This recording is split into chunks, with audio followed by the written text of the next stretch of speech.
and welcome to Tina Talks Keto, episode 12. In this episode, you're going to see an appointment that I had with Sheryl Fox, who is a registered dietitian that works with Dr. Cywes, that I see usually every 2 or 3 weeks. In episode 12, we talk about a bunch of things, some of which may be a little bit too TMI for some of you because there's reasonable discussion about poop. So if that's a problem, then perhaps you might want to not watch this. There's also a bit of a discussion about a cruise that I'm going on and dessert. Again, potential trigger for some of you, though we don't talk about types of dessert, we just use the word. And a few other things. Let's see here. MCT oil, we cover a little bit on that. We talk about exogenous ketones and the possibility that either or could reduce hunger. Lowering protein. The previous episode, that number 11, you'll see more of a conversation about why Sheryl would like me to lower protein. And also take a look at my frustration level about not losing weight anymore. And in fact, that it's creeping up a little bit. So by creeping up over the last year, I'm probably up 5 pounds, something like that. So every 6 weeks to 8 weeks, I've seen a little bit of an uptake on the scale. That frustrates me because I've always been of the opinion that if I stay true to my lifestyle and my low-carb diet, that this shouldn't be happening. And yet, when I talk to friends, people in different Facebook groups, listen to influencers on YouTube, there seems to be a population of us that are slowly gaining, or at least not losing any more with still some reasonable body fat on you. So if we get into the piece about the upcoming cruise that I will be taking, and of course this episode again was recorded on January 16th, it's now April 15th, so I have some hindsight. So I always say vision is 20/20 when you look backwards. But I may put in some comments along the way in typed in on top of the video. So for those of you that are listening on a podcast, my apologies. But anyway, we are talking about an upcoming cruise. And one of the things I've talked about this before, but one of the things I'd like to emphasize is my philosophy about staying and sticking to this lifestyle, and what's important to me to be able to do that. And that involves never saying never. I never started this particular diet saying there's a list of foods, or I should say there's a list of foods that I'm just never going to eat again. Now, in the beginning, the first 14 months or so, I did exclusively stick to the allowed foods. Now, I started and still actually eat what I would generally call an Atkins diet, which has migrated to a Dr. Eric Westman diet, which has some limitations on the amount of cheese and fats that you can eat, no limitations on the amount of protein that you could eat, some restrictions on the amount of veggies that you can eat, no restrictions on the times of day that you can eat. So I've modified that too. I've modified that a bit along the way. When I first started, I was absolutely true to the food list, And I didn't start anything about intermittent fasting or any of the time restricted eating, none of that. But I always had that little bit of philosophy in the back saying, never say never. But for about 14 months, I want to say I started in August of 2020. So my birthday's in November. The first November, I did not eat any of the foods that I would normally have eaten on my birthday. Same for Thanksgiving, same for Christmas. I was rock solid. When I came back to the next birthday, at that point, again, having been rock solid, I didn't actually know what was going to happen if I ate carbs more than the 20 total grams, which is allowed on Atkins or on Dr. Eric Westman's plan, and actually on most of the other influencers' plans. 20 total carbs is pretty much considered the limit. Um, so for my birthday, 14 months or so after starting, I did make a plan that said I am going to eat a dessert that is my absolute favorite and what I only eat once a year. Again, I did not have it the year before. And what I was going to do was have one slice. I was going to send the rest of it home with my daughter. And I was going to make absolutely sure that there was nothing else in the house that might lure me because I wasn't sure at that point whether I was what's known as a moderator or an abstainer. Now, people who are addicted to carbs and once they take that one bite can't stop, those are considered abstainers. And you have a different responsibility to yourself in terms of how you eat if you are an actual abstainer and a carb addiction, problem with carb addiction. So I had my dessert on that day, on my birthday. This would be 2021, November of 2021. Still in the process of losing weight, but had lost a reasonable amount of it at that point in time. And I discovered that I'm okay. I ate that piece. I actually went back and had another tiny sliver, sent the cake home with my daughter, had nothing else in the house. But when I got up the next morning, I was not craving carbs. I was fine. So I said, okay, so perhaps I'm not going to have a problem with this. Now, at that point in time, I had not heard any influencers talk about the concept of being an abstainer or a moderator. That's become a pretty popular discussion on YouTube and on podcasts these days. But I didn't know what the names were. I just knew that I had learned that by eating this one particular slice of cake on my birthday, it didn't trigger me to go and eat more and more and more of sweet stuff, which was a very good sign.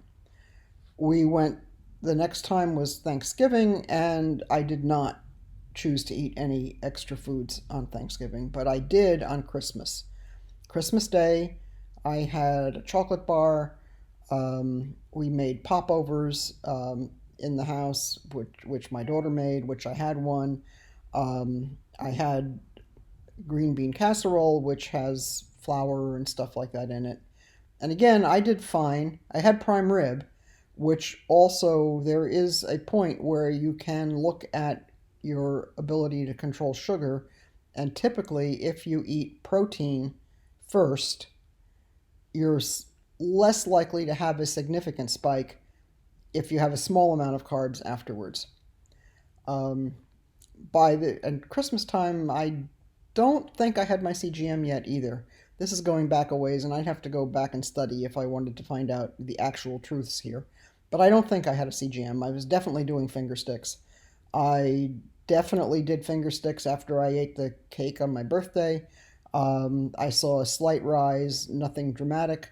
Same thing was true at Christmas. So fast forward to now, and I'm preparing, well, actually, fast forward to last April, almost a year ago from today. My husband and I went on a cruise, and it was on a 21-day cruise, and we went from Fort Lauderdale to San Diego through the Panama Canal. And for that cruise, I had given myself permission to have a few desserts here and there, but to generally try to stick with my plan of eating low carb foods. And I did that pretty successfully.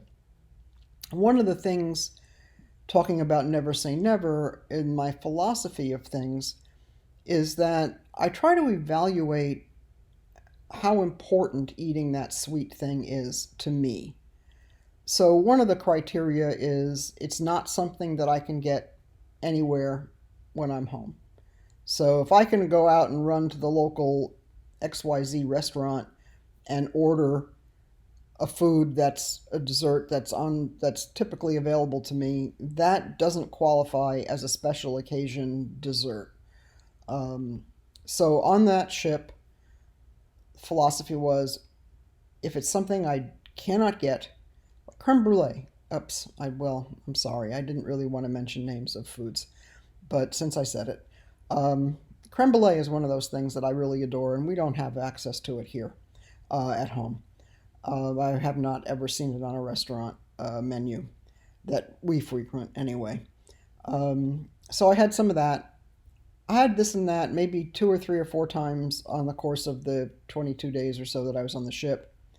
The rest of the trip was driving from San Diego up to Seattle to visit my cousin, then to Portland to visit my daughter, and then across the country with my other daughter and son in law coming back home. So it was a long, extended vacation. Did I eat desserts now and then? Yes. Did it bother me or cause it to trigger anything? No. Did it actually knock me totally out of ketosis? Actually, no. It didn't. I always had a reading of some nature the next day, and it was doing a finger stick. So, with the philosophy of if it's really special, it's okay to eat. You can't get it anywhere else. It's an unusual or special vacation. It's a special holiday. It's a birthday. It's a huge celebration. For example, on this trip, it was my 50th wedding anniversary for one of those days. And did I indulge in dessert and reasonable amount of alcohol? Yes. Um, but again, I've learned since then that I am a moderator. So while we're talking with Sheryl about the upcoming cruise, which at this point was February 6th through February 18th, plus driving from New York down to Florida and then back and seeing some friends along the way and having some dinners here and there and potentially eating desserts here and there, I did do that again. I've learned pretty consistently that I'm a moderator. Is it always in the back of my mind that maybe this next time is going to be a problem and I have to pay attention to that? Yes. Um, so that gives you a little bit more background. The problem with, and hopefully this is not TMI, the poop issues that I've had. When I first started this plan, I was constipated, as most people are. I took magnesium to solve that problem. Ultimately, I had to completely stop magnesium because it translated from constipation to the other problem. Um, and I've had that since. And I have been trying to figure out how to deal with it. And so that's one of the things that I talk about with Sheryl in this particular video. Now, to get back to the basics of these videos, remember, I'm not a doctor. This is only advice. It's not advice, actually. It's what I do. It's what Sheryl tells me to do, but it's basically for me. You can take from it what you wish, but in no way is this medical advice of any kind, either from me or from Sheryl.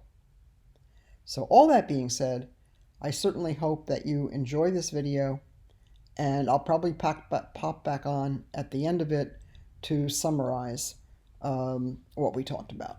Okay, here's Sheryl Fox on me, January 16th, talking about my eating plan. Good morning, Tina. Hello, how are you? How are you? I'm doing very well. Thank you so much for asking. So bright and early. Yes. How are you doing? What is going on since we last spoke?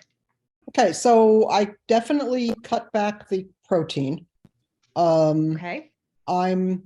last Monday I was down like 1.5 pounds, and then it went back up. So today I'm down the same 1.5 pounds. So from January 1st, we're looking at 2 pounds maybe. But again, I have no idea if it's real. Right. 2 pounds is not a huge number, No, you know, especially since a it little was bit two of pounds down fluid last here and Monday and it there. went back Yeah. up again and went back. So I'm hovering between where I am now, which is 153 something, and 155.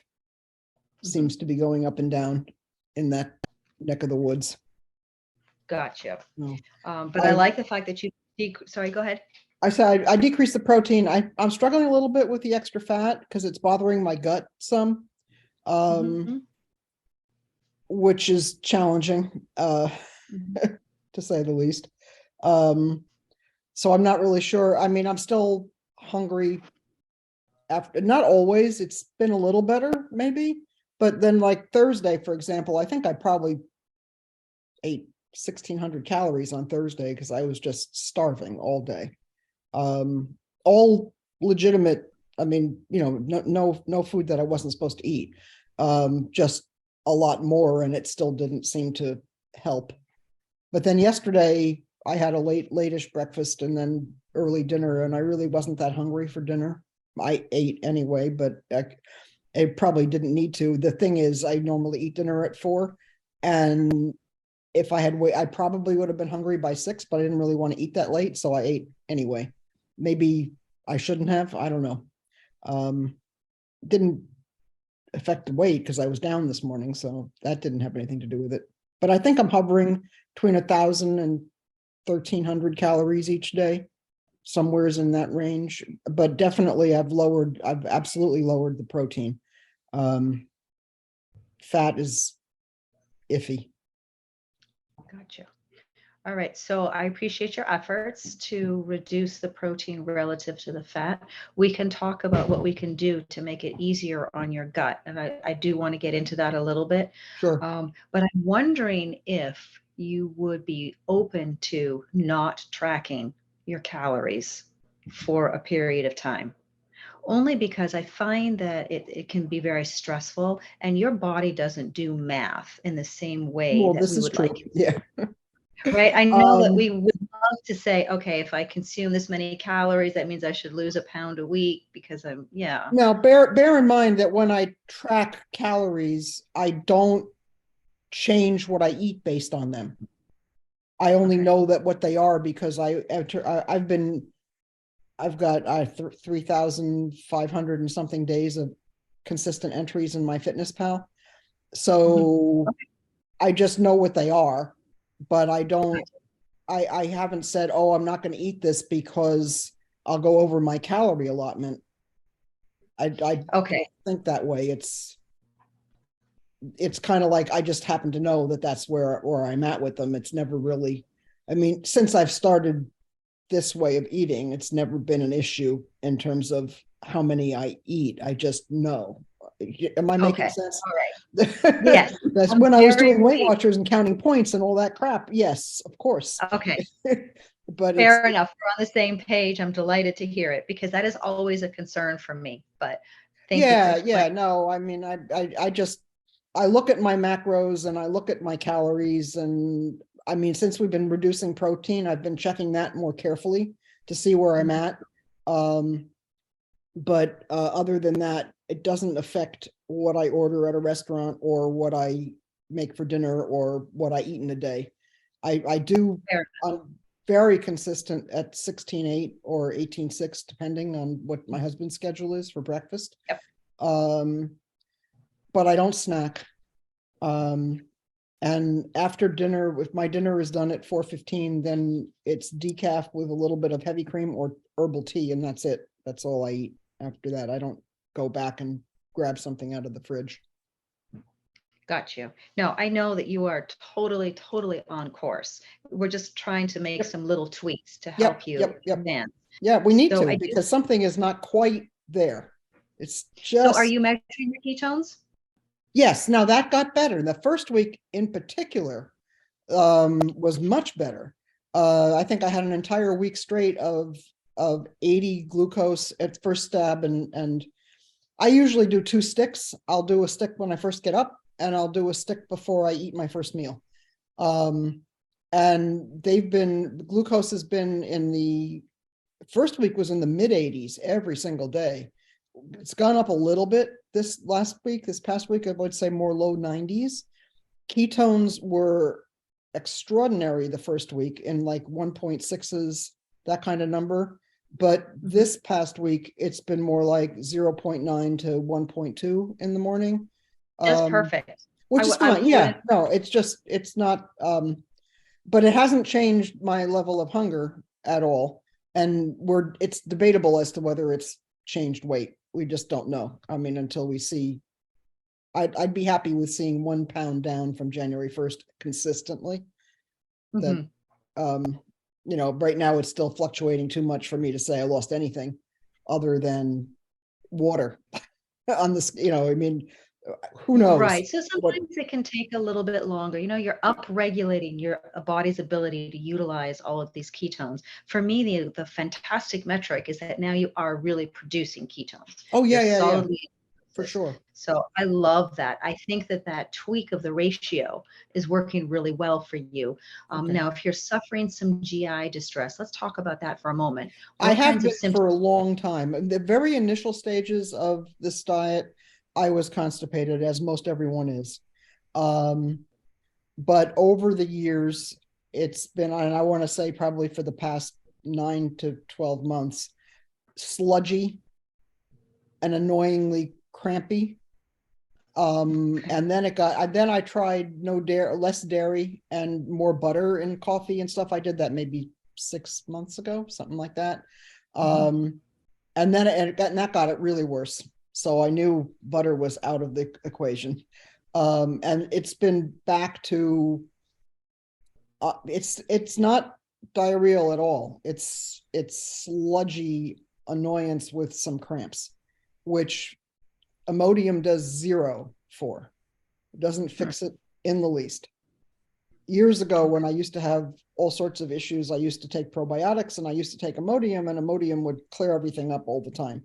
I want to say for the last year and a half, Imodium has done zilch for me.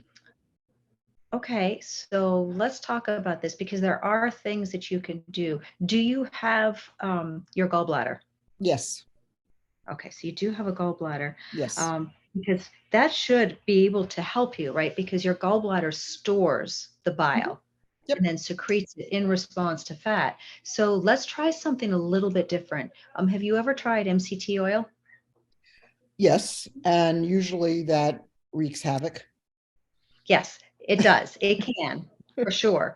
But the reason I like it is because you absorb it through a different pathway than you absorb Right. It's other C8 fats. and C10 chain, but yes, medium Right. I chain know goes that straight I to the don't have liver. to go into a super in-depth conversation with you because I know. But maybe if you could try up ramping it up a little bit. So if you were to have that MCT oil in the morning, we'd be spreading out your fat consumption throughout the day, right? Because Right. if you are able to work up to a tablespoon or two of MCT oil spread out throughout the day, that's going to enhance your fat consumption For where it's sure. not sitting down concentrated at a meal. Now, typically this is not necessary if you have a gallbladder. We can add in pancreatic enzymes. You can just go to CVS and get pancreatic enzymes if we think that might be helpful to you. But Okay. I would urge you to maybe consider trying a little bit of MCT. You could start with a half a teaspoon if Oh you yeah, I've think. heard just lick the spoon. Yeah, basically just to start and to Right. upregulate your ability to tolerate that. I want to go slow because you're having these GI issues. But Mm. if we can spread that fat throughout the day and have it be different sources, right? Because they're absorbed differently, then that might help you. Does it affect the 18/6 fasting, the calories from the MCT oil? Does it matter? Do we care? So again, this is going to be a situation where what is it you're trying to accomplish with your 18/6, right? Because if in the evening you're Right. having a cup of coffee with cream, you're not really doing 18/6 either. A So yes, tablespoon, yeah. technically you are breaking a fast, but here's the thing, a Okay. tablespoon of MCT oil is 70 calories. Right. And we could call this a fat fast. right? Sure. Because there is no protein, there's no carbohydrates, so we could call it a fat fast. I just really want you to try it for a little bit. I don't think it's necessarily that you have to be strictly fasting for 18 hours or strictly fasting for 16 hours to lose weight, because right now where you are, that's not working for you.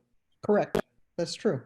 It is what in the very beginning, after a 5 month stall, going from 16.8 to 18.6 actually is what triggered this the start again of weight loss. Albeit we don't really know, we can never know for sure. It could have been my body was just actually ready for that to happen at the same Yep. time that I made the change, right? I mean, so there's no way of actually knowing, but it is coincidental that that's what I did to get, and then the weight came off. But yeah, you're right. I mean, we're looking at a year and a half over time of, fortunately seeing a very nice, probably up to last year. Last year, at January 1st of last year, I was probably about the same weight I am right now. So I lost a little bit more after January 1st of last year, to get down to 150. And I was very stable around 150 with an occasional all the way down to 147. And then that was probably 6 months ago. And then now, like we said last time, it's slowly creeping back up. Slowly. Right. I mean, So, and it's but not that you're doing anything wrong. right. It's just, let's see what we can tweak. And again, this doesn't have to be, let's give it a shot for a few weeks Yeah. and see if you're able to increase that MCT oil and if it has any impact. If not, then let's try something different. But I just like this Okay. because it's absorbed differently and it's spreading out that fat. Just because if you're having those GI issues, I do really want to address that because that's not comfortable, right? You're No, going on a cruise, I, girl, and you don't want to be running to the no, bathroom every. exactly. What's ironic, of course, is that it tends to get better when I put carbs back in my diet, and it gets a lot better. Um, I've noticed that each time that I've had a little splurge of carbs, that my gut enjoys that. Mhm. So I what kind, when you say carbs, what types? Well, if I'm eating off plan, and I'm, like my birthday or Thanksgiving or whatever, or Christmas time, when I had some dessert, um I had probably a little bit of bread. I want to say I had maybe I had popovers, I had some desserts, some, nah, not well, green bean casserole, and I don't know, not much else. No potatoes or anything like that. No rice. I just don't want to bother. I mean, it doesn't, I don't enjoy it enough to want to eat it. If so, just typical standard American diet carbs. I got you. So I wonder, those are typically grain based and sugar. I wonder if maybe you might benefit from a little bit of broccoli. Like maybe it's that fiber. And I know we all say we don't need fiber, but maybe for a short period of time, you would do better having a little bit of fiber. And so maybe some broccoli might help you. And I would prefer you to get like a vegetable carb or even a potato rather As than, opposed to a salad. I no, mean, a I eat salad is fine. salad fairly frequently. Hmm.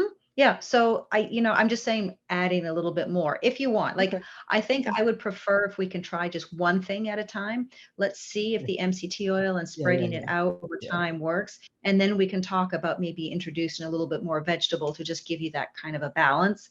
I don't know. But let's start with the MCT oil if you're open to that, only Sure. because let's just try something. What you've been doing has worked really, really well for you, but Yeah. it stopped. It stopped. So Yeah. let's try Yeah. something else. So do you have a brand that you recommend? So personally, I use the Bulletproof brand that was created by David Asprey, who, was hiking in the Himalayas and kind of Okay. brought back his story. It doesn't matter to me, but what I would urge you to look for is from coconuts, Okay. C10. C10, right. Yeah. Is it Okay. C10, C8? Well, If you Dr. look, Boz's version of capsules are both C8 and C10. yeah, But I the can't shorter you control the go. dose. So liquid is better at this point to try to control the dose, from as opposed to the capsules, which are more convenient.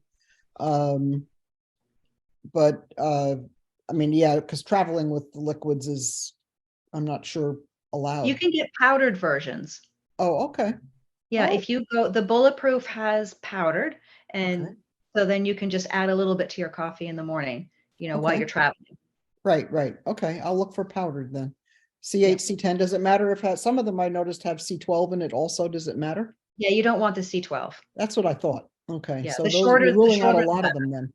A lot of them Yeah. on Amazon have C12 in it too. Yeah, no, that's worthless. Okay, yeah, Well, that's I'm what not I going to say thought. it's worthless, but you're not No, going, no, it's the the wrong shorter chain. I get it. the Yeah, shorter the chain, the more readily it's converted to a ketone. So yep. a C12 may not even be converted to a ketone. So if you So can you're get more wasting half the C8, bottle that you've bought, basically. right. You know what you're doing. You know, you've done all your homework. So Yep. yeah, the more C8 there is, the better. So coconut oil is predominantly C10, C12, but they purify out the C8 for the bulletproof Okay. MCT.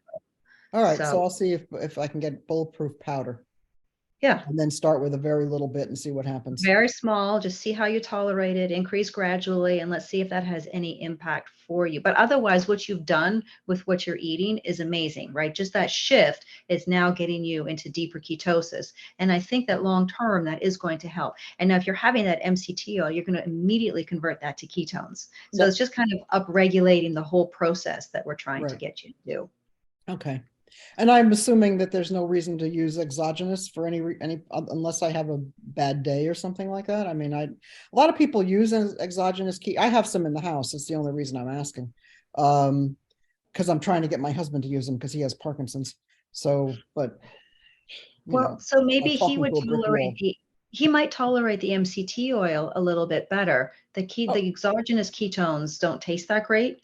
Um, I oh, don't know if the people ones I use got salts. are delicious, but I mean, Oh, they're salts then. he's just fighting the whole thing. It's not, yeah, it's nuts. But anyway, um, but that's why they're in the house. So I guess my question would be, hypothetically, I'm on the cruise, I eat dessert. Does it make any sense to take exogenous ketones either before or after or the next day? Does Yeah, that? so that's a really interesting question. So typically for you, I would not recommend exogenous ketones, right? Okay. We're trying to do it through diet Mhm. for you, and you have achieved that, right? So if you are typically from zero point 0.9 to 1.6, you don't need any exogenous ketones. You don't need to go up to 4 or 5, Right, right? right. Because you're going to consume that and your body will burn that. Well, ideally, we want it to come from body fat Of stores course. or Yes. your food. If you are consuming exogenous ketones, you're giving yourself that extra, I don't like the word calorie, but you're bringing in that extra calorie load for something that you don't really need because you're already producing it Already yourself. producing. But So for then, you, but then on the cruise, yes, for sure. So let's say you have that dessert. And so typically it takes about 48 hours to return to ketosis once okay. you have had carbohydrate. All right. So if in that 48 hours you're feeling like you're not as mentally sharp or you're a little bit more tired, the exogenous ketones may be beneficial for you. But Okay. remember, it's an exogenous ketosis. It's Right. not your It's not endogenous. real. Yeah. Yeah. Right. Now, there are some arguments we can say, well, so for someone who is consuming carbohydrates regularly, would they benefit from an added ketone? Maybe to help them with that mental clarity and that whatnot, but they haven't adjusted their metabolic pathways. All right. Whereas you are different because your body knows ketosis. So for you, I would say perhaps that might get you into ketosis a little bit faster and make you feel better as you recover from your carb The load. sugar coma from the next. Yeah. Yeah. Okay. So for you, perhaps it might be beneficial in a case like that. I don't recommend it for people to just have, oh, well, I can continue to eat bread every day Oh and yeah. just No. have No. this because you're Yeah. not doing a metabolic healing, right? But Right. you've accomplished that. So yeah, I think for you, it might benefit you. Give it a Okay. shot and see how it makes you feel. It's not going to do you any harm. It's just when you're Right. The already only in potential ketosis. harm is the extra 70 or 80 calories or whatever it is in that little packet that I dump Yep. into the hot water. Right. So that's not really So harm. typically people, so there was a really good paper where they had people consume MCT oil or an exogenous ketone with their first meal, and they didn't alter how much they ate at that meal with it, but the next, and it didn't change their hunger level or the period of time that they waited for their second meal, but they ate less at the second meal. Interesting. Yep. Okay. So that's a really good paper. I wish I could remember who They wrote it. ate less because they actually felt that they weren't hungry. Theoretically, I mean Correct. that's why And they that would was eat from less, right? MCT oil. That was from Right. MCT oil. Hmm. Okay. So that's just another reason to. So if you have your coffee or powdered in water, however you take it in the morning, that might have impact later in the day for you if you're able to tolerate a reasonable dose of MCT oil. But I want you to go slow with that increase because Oh of the yeah, GI issues you have. I've been there. You know. I know for sure. Try to find a Yeah. couple of days where I'm not going out anywhere. But again, if you start really, really slow, it shouldn't be any problem. I mean, I've gotten people to get up to a tablespoon, but maybe it takes them 3 months, but that's okay, right? This isn't, again, it's not a sprint, it's a marathon. You already know that. Yep, absolutely. Yep. Okay. All right. So we have a game plan going forward. We'll give it a try. I'll order some on Amazon. I assume Amazon has the bulletproof version. Yes, they do. That's where mine comes from. Okay. Yep. So when And do you leave on your cruise? say what? When do you leave on your cruise? We're driving down to Florida. I live in New York, so we're driving down to Florida, leaving on the 27th. And the ship sails. Then we're having dinner with some friends on our way down and stuff like that. The ship sails on the 4th, and we're doing a back-to-back. So it's the 4th through the 11th, and then the 11th through the 18th, I believe. So 2 weeks on the ship. And then a fancy-ish resort hotel in Fort Lauderdale for a few days, and then seeing friends again for dinner on their way back, driving back home. So I have no issues whatsoever about the drive. I've done this many, many, many, many times. I carry my cooler. I know how to eat. That's going to be zero problem for me. Even staring at my husband while he eats the cinnamon rolls at Holiday Inn Express. I've gotten used to it. It's like he's the one who's type 2 diabetic. It's not me. But, okay, you do Well, you. you do what you can, but That's right. You do you. I mean, I can't control it. He is what he, and I guess my frustration 30 years ago or 20 years ago, whenever it was that he was first diagnosed, is that the doctor didn't put him on some form of a diet before giving him the medication. yeah. That Yep, that was is unfortunate. unfortunate. But Yeah. the key thing about your travel plans is that does give you a period of time to start initiating the MCT oil before you're on vacation. That's why I was asking. I Yeah, want to I make sure. should get it You said tomorrow. you're leaving tomorrow. I'll be like, No, I probably wouldn't risk it. I would just deal with the wait until, I would love to be back around 150 before we leave, Mhm. because then it gives me a little bit of wiggle room and clothes will still fit. Um, right now things are a little tight, which bothers me. But yeah, I'm not bringing any stretchy pants with me on the trip. It's not happening. So, Uh-huh. and I did fine on the 21-day trip we took in May and in last April and May on a different ship, different, probably not as much food as Royal Caribbean is known for its food, which is going to make it a little bit more of a struggle.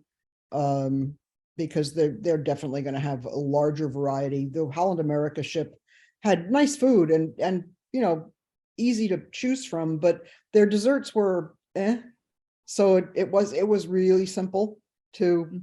not bother. Mhm. They're not going to be on Royal Caribbean, unfortunately. So we'll see. But I'm planning on being in the gym. I know that it doesn't really make that much of a difference, but at least I'll do something. But going to the gym makes you feel good. Yeah, exactly. So Yeah, it's still, yeah, okay, you're not going to burn off last night's dessert in the gym, no, but it's better than sitting on a yeah, deck chair. So, yeah, there's yeah. that. But the last thing that I would like to address is the fact that yesterday, when you said that you ate at 4 o'clock, even though you weren't hungry. Yep. So I understand that that's your dinner hour. Um, what is the issue? Why would you not want to eat at 6 o'clock? Is this because of your 18-6? Um, yeah, and I just don't, well, I have a hiatal hernia and Mhm. ordinarily I'm not supposed to lay down for like 3 hours. I mean, it still Mhm. affects me. Okay, So I try to eat very early to avoid any consequence of sleep. gotcha. Um, so that's, I mean, we could do 5. I wouldn't really want to eat because I like to not go to sleep, but go to read like Mhm. around 8:30. I Mhm. probably go to bed, actually sleep around 10. Um, but But it you're does sitting but up in bed, right? mm-hmm, As you're reading. mm-hmm, mm-hmm, yeah. The only reason I ask is because, back in caveman days, we didn't eat by the clock, We ate by sunlight, right? right? Yeah. So, and that's fine, but if you're not hungry and you're telling me your clothes are tight, then I'm always going to ask the question, why are you eating? And I know it's that fear of being hungry later, but try it. You might just not need dinner that day. Yeah, yeah. No, I can yeah. I mean, for the point is moot while I'm away because the restaurants don't open until 5:30 for dinner. Hmm. So I can't eat at 4 regardless. Um, Gotcha. I'm hoping that breakfast is open late enough to just do 2 meals instead of 3. I don't really want to do 3. I haven't done 3 meals in 2 years. Um, so, That's a when lot I of very eating. say that again. That's a lot of eating. 3, yeah, yeah. I mean, If and you it's if all, I you're mean, doing you're it going to increase too. calories regardless, right? Because if you're adding in a whole extra, no matter how good the damn meal is, Hmm. carb wise, you're still adding volume. Um, Yeah, I guess my point is that if you are wanting your clothes to fit better, lose weight, yeah, I don't want you to eat if you're not hungry. right. Nothing This bad will was happen an if you yeah. miss a meal. I 100% agree. I This was very unusual for me to not be starving by 4 o'clock. Most of the time, I'm ravenously hungry by the time I'm getting dinner. I just noticed that yesterday was like, why am I not hungry? I didn't really. It was like the first time that's happened in a very very long time. So, and I had breakfast was 10:30, 11. I made scrambled eggs with some cheese. What else did I have? Oh, and a couple of pieces of about 2 ounces of meat of steak with it because I was just clearing out the fridge for breakfast. Um, so I don't know. I was just weird. I ordinarily if I'm eating at 4, I'm starving. So Interesting. Well, I want you to think about that next yeah, time yeah, I rather will. than, oh, it's 4 o'clock, it's my dinner time. But if you're not hungry, you shouldn't Yeah, eat. Right. right. So that might be, and again, maybe you're hungry later at 6 o'clock, but maybe you just go to bed and read and you're going to be Yeah. fine. Like you're not Oh, I going to know. die Yeah. from one meal. We've done occasional meals where we don't go out to breakfast until actually it turns into lunch, like 1 o'clock, 2 o'clock, and I never eat after that. It turns into Mhm. an OMAD day for me. Yeah. Yeah. And I have no problem with that. And it's never been an issue. It was just weird yesterday because that feeling of not being hungry is rare for me. Right. So you should So embrace that and not eat. yeah, that's probably the better choice. Yeah. That's okay. It's just next time it happens, just keep that at the back of your mind that I don't Yeah. want you to feel hemmed in by, oh, it's the time that I normally eat. So you have experience with that if you've done the OMAD a couple of times. Oh Just keep yeah, that yeah. in mind that if you're on the cruise, for example, and you find that, oh, I've eaten 3 meals a day for a couple of days, and maybe I've had a dessert. Well, maybe today's a day that I just eat once, Yeah. 3 Mm-hmm. o'clock, or, Yeah. just to kind of keep that in mind, to kind of bring you back on track. Yep. Or nosh a little bit and not eat very much Yeah, would you be can an do that because alternative you want too. it's social, right? So you want to be That with that's the people. issue. Yeah. And I don't know yet whether we're having the conversation about eating in the main dining room versus eating in the buffet. Um, so I don't know. We'll have to see what's on the menus and stuff like that. So Yeah, but try different things. And like you say, it's social, you want to be there, but it doesn't mean that your plate has to have a oh, lot on it. right. And you know these things. I'm Yeah. I'm not, And but I review. actually hate that full feeling. I Mhm. really hate it. So I probably won't eat that much. I'll self-regulate automatically because I just can't stand that. Perfect. You're going to have a great time. Yeah. Yep. Yep. I think it'll be good. So I'm not so sure why the video ended so abruptly. Um, I'm 99.9% sure we did say our goodbyes and have a nice day and all that kind of usual stuff when you end a Zoom call. But anyway, just to follow up a little bit on some of the things that we talked about, let's start with MCT oil. Um, I was actually quite surprised when Cheryl made that suggestion. Um, I'm pretty sure that in some of the earlier times that I've chatted with her on an appointment, that I've talked about MCT oil being a problem for me. Maybe she just didn't remember. But anyway, I have had experience with MCT oil previously and ended up with some severe consequences, even starting slowly.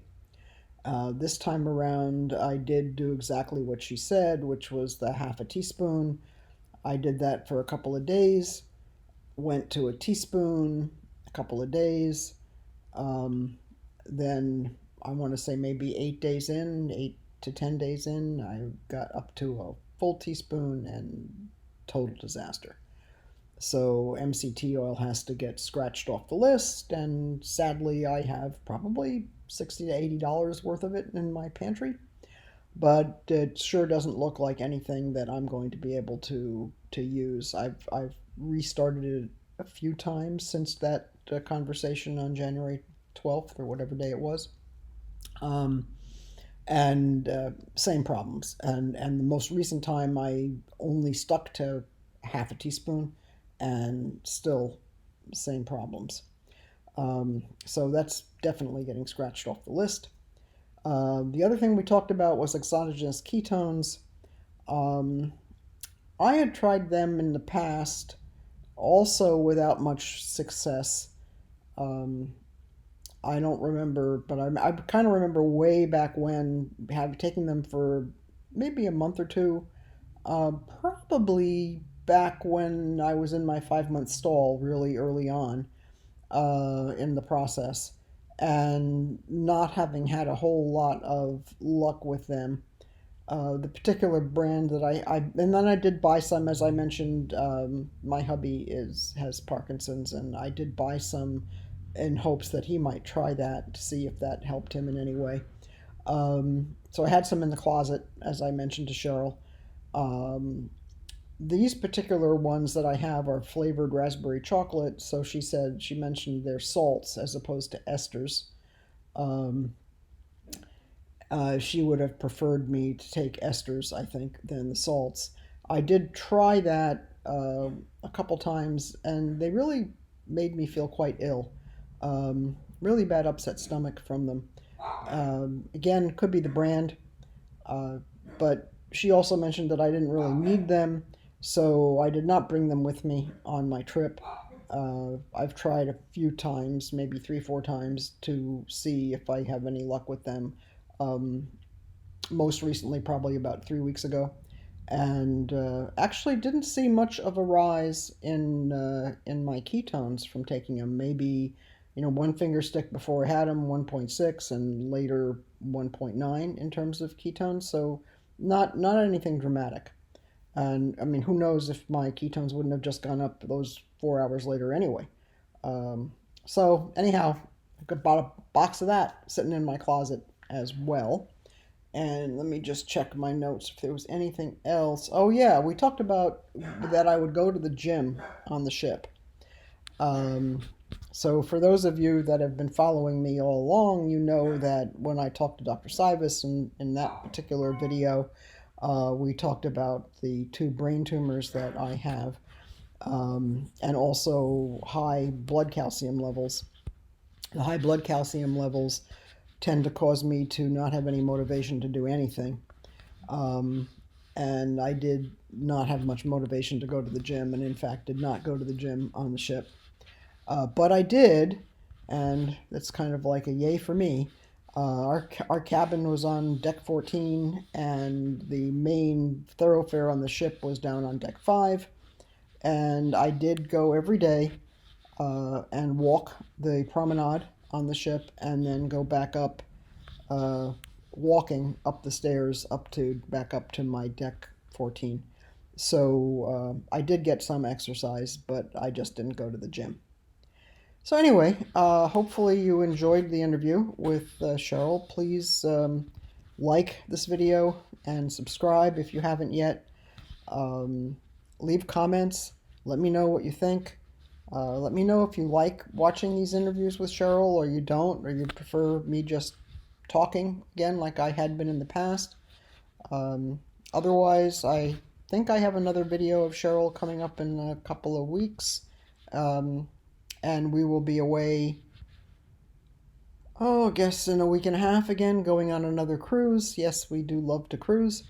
It'll be my 51st wedding anniversary on April 29th, so we'll be on the ship. Um, my plan, as I discussed in the opening part of this video, is to enjoy what I want to enjoy, in particular if it's special. So if the ship has things that I normally wouldn't be able to get, I'm probably going to eat them. But there'll be a video and talk about how that went. There's also going to be a video about talking, which will be before the one from my most recent cruise. I will have a summary of how my 2 weeks on the Symphony of the Seas in February went in terms of what I ate, how I ate, why I changed, and that should be coming up in a couple of weeks. Okay, everybody take care, and I'll talk to you soon. Thank you.